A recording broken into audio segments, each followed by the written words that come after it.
necesito que me digan es que si ya hemos visto el tema de micosis subcutáneas, para poder ver el siguiente tema.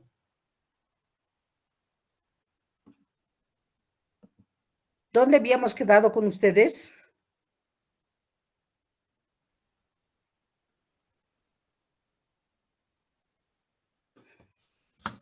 Si alguien me puede decir.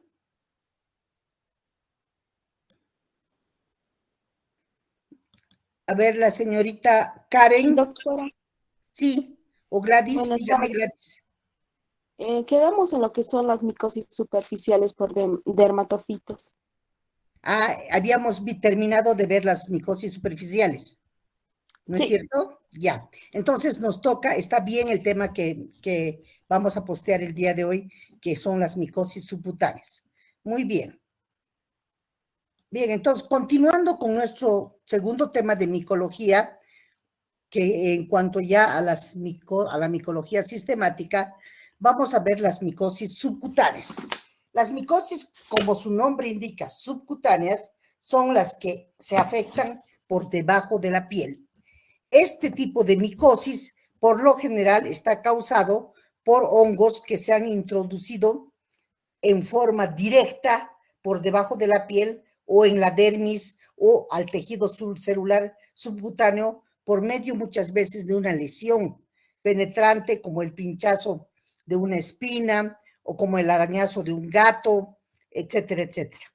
Y cuando se infectan estas heridas muchas veces se encuentran hongos en ellas o esporas de hongos y hace que la micosis subcutánea pueda acceder al debajo de la piel, a localizarse en la dermis. Muchas de estas infecciones son o acontecen en sitios tropicales y cálidos, también en los subtropicales, pero muchas veces también prevalecen en climas templados. Hay infecciones micóticas subcutáneas del tipo de las esporotricosis, del tipo de los micetomas, de los cromoblastomicosis, que son las más comunes. Tenemos otras infecciones subcutáneas también conocidas como lobomicosis y rinosporidiosis, pero esas son menos comunes que las tres primeras. O sea, nosotros vamos a referirnos clínicamente hablando de la esporotricosis, de los misotomas y de las cromoblastomicosis en este capítulo. Entonces, vamos con las esporotricosis. Las esporotricosis son en realidad una infección granulomatosa, crónica y subcutánea, que es causada por un hongo dimórfico. El hongo dimórfico es conocido como Sporotrich shenki. Por eso es que se llaman esporotricosis, por el nombre del hongo que causa esta afección. Y se produce después de inocular en forma accidental la piel con material contaminado, con las esporas de este hongo, o bien por inhalación de las esporas de este hongo. Hay gran variedad clínica, siendo la forma más frecuente las lesiones nodulares, gomosas y verrucosas o ulceradas a nivel del tejido cutáneo y subcutáneo. El agente es el Sporotrich shenki y ese es un hongo dimórfico, o sea que crece bajo la forma de levaduras o bajo la forma de micelios. Las dos formas puede tener, la fase filamentosa micelial y otra levaduriforme. Ahora, la fase micelial, que es la que adopta el hongo en su vida saprófita, puede estar presente también o crecer sobre plantas vegetales en el medio exterior y en cultivos también en agares como por ejemplo el agar de saburó, el agar de maíz, pueden crecer a temperaturas ambientes entre 20 y 30 grados centígrados. La otra fase de los tejidos, la que es fase levaduriforme, es la que se encuentra en los tejidos. Esa es parasitaria, las levaduras son ovales o muchas veces tienen formas de cigarrillos o de puros. Vamos a ver aquí una imagen. Esta es una figura de una persona afectada con Sporotrich shenki. Observen ustedes la nariz de esta persona. Generalmente es una herida en forma de goma, gomosa, la que se presenta. Tiene también acá en la muñeca. Observen esto. Entonces, ¿cómo son sus manifestaciones clínicas? ¿Cuál es su patogenia? Ya saben cómo llega al hombre. Penetra la piel a través de una herida, de una solución, de continuidad por un material que esté contaminado, muchas veces un espinillo, una astilla, a veces una pedrada, un arañazo de un gato o cualquier otro objeto cortopunzante que esté contaminado con esporas del hongo. Y lo que primero que se produce es un chancro esporotricósico, como este que está localizado acá sobre la nariz. Este chancro se propaga lentamente a lo largo de los linfáticos que drenan la zona y siguen la cadena linfática y pueden desarrollar lesiones cutáneas secundarias, produciendo estas lesiones nodulares, gomosas y de placas verrucosas crónicas. Esta es la característica del Sporotrix schenckii. Ahora, tenemos también otras manifestaciones clínicas que varían dependiendo de las distintas formas de presentación y también donde se presentan.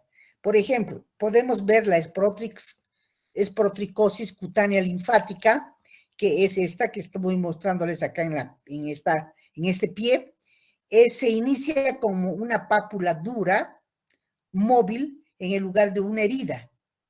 Luego, al cabo de una semana o varios meses, se puede volver úlceras, se van a ir diseminando y se va a formar un chancro esporotricósico. El chancro esporotricósico ya puede ir avanzando por la pierna. La forma de la esporotricosis cutánea fija solo está confinada al sitio de la inoculación y es una lesión única. No tiende a diseminarse de forma del chancro esporotricósico. El que se disemina es el chancro esporotricósico.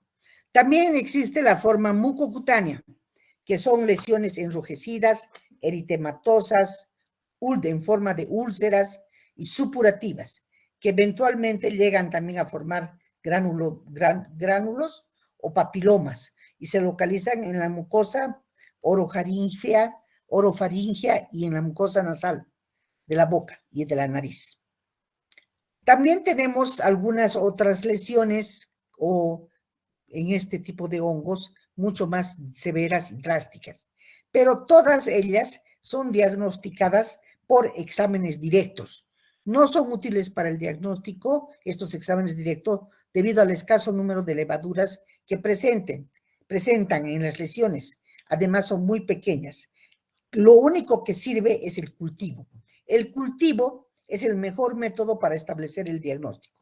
Se puede realizar del exudado, se puede raspar con ayuda de un bisturí, la lesión gomosa o el exudado que sale de las lesiones o las escamitas, y se las puede sembrar en un agar de saburó o en un micocel agar, todos de ellos incubados a temperatura ambiente, a 28 grados centígrados, más o menos. Si se cuenta con un microscopio de inmunofluorescencia, también se puede llevar a cabo el diagnóstico con las técnicas de anticuerpos fluorescentes, que son altamente específicas en lugar de las técnicas tradicionales. ¿Cuál es el tratamiento para este tipo de hongo, el Sporotrix schenckii? El tratamiento se lleva a cabo con yoduro de potasio. Ese es el tratamiento de elección para el Sporotrix schenckii. Es muy excelente el yoduro de potasio. Existen otros tratamientos también que se pueden dar al mismo tiempo y son los tratamientos con los azoles. Azoles como el itraconazol, el ketoconazol, el fluconazol. También se emplean algunas pomadas como la grisofulvina y la pomada de terbinafina como alternativas para el tratamiento de estas esporotricosis. Entonces, eso vendría a ser el tratamiento en el caso de las esporotricosis. Bien, vamos a hablar ahora de una segunda forma de micosis subcutánea conocida como micetoma. ¿Qué son los micetomas? Los misotomas son en realidad unas afecciones infecciosas crónicas subcutáneas de forma granulomatosa que pueden ser causados por diferentes especies de hongos. Los hongos que las causan son hongos verdaderos, llamados eumicetomas, o por un grupo de bacterias filamentosas aerobias, llamadas también actinomicetomas. Pueden causar también este tipo de enfermedad. Se caracterizan clínicamente porque aumenta el volumen de los tejidos subcutáneos con tendencia a afectar músculos y tejido óseo. Esto se puede observar principalmente en las extremidades inferiores, como por ejemplo el pie. Miren acá, en este pie tenemos las lesiones producidas por el hongo micetoma. Estas que ven ustedes acá, que está afectando al tejido subcutáneo y puede llegar a afectar inclusive al tejido óseo y a los músculos del pie. Luego, el micetoma puede ser ocasionado también por hongos verdaderos llamados eumicetomas o eumicetos o micetoma eumicético o por bacterias conocidas aerobias como actinomicetos. Entre los hongos que pueden causar el micetoma tenemos que citar a la especie Madurella micetomatis, Madurella grisea, Leptosphaeria senegalensis y Piranocheta romeroi. Esos son los hongos causantes del micetoma. Entre los agentes que pueden causar el micetoma por bacterias, o sea, por actinomicetos, tenemos a Nocardia brasiliensis, Nocardia asteroides, Actinomadura madurae, Pelletieri y Streptomyces somaliensis. También esas son actinomicetos o bacterias que causan este tipo de afección. ¿Cuál es la patología, la forma de sus manifestaciones clínicas? ¿Cuáles son? Una vez que el micetoma se encuentra en la naturaleza, en la tierra, en la vegetación, en maderas que pueden estar contaminadas, a través de las cuales pueden pasar a la piel por inoculación directa y pueden producir una infección dérmica y subcutánea. Luego de que ha producido la infección dérmica, o sea, a nivel de la dermis y también en forma subcutánea, más puede haber una invasión mucho más profunda. Puede llegar inclusive el micetoma a invadir el músculo, a afectar al músculo y el hueso también. La lesión inicial que se observa es una pequeña pápula eritematosa dura en el lugar de la inoculación. Con el tiempo, como esto que hemos visto aquí, una pápula dura. Con el tiempo, esta pápula dura resulta que puede llegar a fistulizarse. ¿Qué quiere decir eso? A ulcerarse y a fistulizarse. Se transforma en nódulo, se ulcera y se fistuliza. Puede hacer como un cavado de piel como observamos en este pie. Miren acá. ¿No es cierto? Va cavando, va fistulizando. Una vez que ha formado esta lesión primaria, después la va a ir fistulizando. Va cavando con tendencia a ir a afectar los músculos y el tejido óseo. Por eso es que se fistuliza. Puede drenar de esa lesión un exudado cero purulento, donde es posible observar el grano productor y luego aparecen otras lesiones alrededor, papulosas en forma de satélites. Eso, o sea, aparece la lesión principal y alrededor, como si fueran satélites, aparecen otras pequeñas lesiones papulosas, todas ennegrecidas. Existe la probabilidad de que se afecten los huesos y en ocasiones se formen esas cavidades en el hueso afectado y los misotomas se vayan avanzando, destruyendo el tejido, haciendo que la persona no pueda caminar y se transforme en una lesión invalidante, que la persona se encuentre tan mal del pie que no pueda ni siquiera caminar. Entonces, esa es la característica del micetoma. Ahora bien, ¿cómo se diagnostican los micetomas? También por exámenes directos. Se puede tomar muestras del exudado seropurulento que sale o que emana de estas lesiones y podemos llevar a observar al microscopio con hidróxido de potasio. El hidróxido de potasio puede estar al 10% o al 40%. Luego se puede hacer también un estudio de células, o sea, un estudio citológico, aspirando con aguja de la lesión para el estudio citológico, y este aspirado o estudio citológico lo tienen que hacer los patólogos. Son una especie de biopsias, y en el diagnóstico son muy simples y muy baratas estas biopsias, y muy bien toleradas por los pacientes también. Entonces ahí se estudia perfectamente la morfología en las biopsias de las células que están afectadas por el micetoma, principalmente. Bien, ahora nos falta hablar de las cromomicosis. ¿Cuáles son las cromomicosis? ¿A qué se llaman cromomicosis? Son lesiones o enfermedades micóticas subcutáneas. También se conocen como cromoblastomicosis. Cromoblastomicosis porque puede ser profunda y puede ser siempre causada por un hongo dematiáceo, quiere decir un hongo que afecta a nivel de la piel.